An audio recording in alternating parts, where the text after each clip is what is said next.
नमस्कार मंडळी, जय महाराष्ट्र। आज आम्ही निघालेलो आहोत डीमार्टची शॉपिंग करण्यासाठी।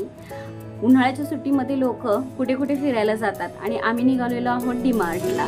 तर जोक्स अपार्ट, लवकरच शाळा आणि पावसाळा सुरू होत आहे, तर त्याआधी शाळेची पूर्ण खरेदी करून घ्यायची आहे, त्याचबरोबर घरातील साहित्याची सुद्धा खरेदी करून ठेवायची आहे। शॉपिंग हा बायकांचा वीक पॉइंट आहे आणि त्यामध्ये जर डीमार्टला खरेदीला आलो ना तर काय घ्यावं आणि काय नको याचं ताळतम्यच लागत नाही। खरेदी सगळी करून झाली होती तरी सुद्धा आम्ही अर्धा तास असाच टाइमपास करत होतो की नवीन नवीन वस्तू काय काय आलेल्या आहेत त्या पाहून घेतल्या आणि अजून काय काय आपल्याला खरेदी करायचं आहे हे सगळं आम्ही पाहून घेतलं।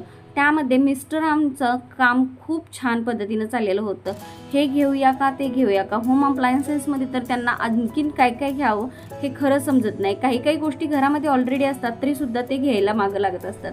घरी आल्यानंतर सामानाच्या आवरावर करायला खरंच खूप वेळ गेला, 2-2:30 वाजले होते। मग आता झटपट काहीतरी बनवायचं होतं, त्यामध्ये गरम सुद्धा होत होतं आणि किचनमध्ये मला जास्त वेळ उभं राहण्याची अजिबात इच्छा नव्हती। मग म्हटलं चला पटकन असं आपण ब्रेड बटर ऑमलेट बनवावं। यासाठी कांदा टोमॅटो चिरून घेतला, घरातील असतील नसतील तेवढे सगळे मसाले मी त्यामध्ये टाकून घेतले। 2 अंडी टाकून घेतली, छान असं फेटून घेतलं।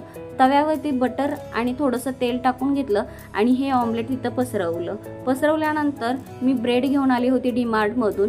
ते ब्रेडच मी यावरती टाकले आणि छान असं त्याच्यावरती पुन्हा एक चीजची स्लाइस टाकून घेतली आणि मस्त असं ऑमलेट तयार केलं। या ऑमलेटला ऑमलेट म्हणावं की चीज सँडविच म्हणावं हे मला काही माहिती नाही। बारशाचा कार्यक्रम नंतर करू, आधी घर पोटोपा करून घेऊ असं साहेबांनी सुचवलं आणि झटपट अशी ही रेसिपी तयार केली आणि ती प्लेटमध्ये काढून घेतली। श्रीशाला तर अतिशय आवडली, लहान मुलांना चीज बटर तर असंही आवडतं। कशी वाटली रेसिपी नक्की कळवा।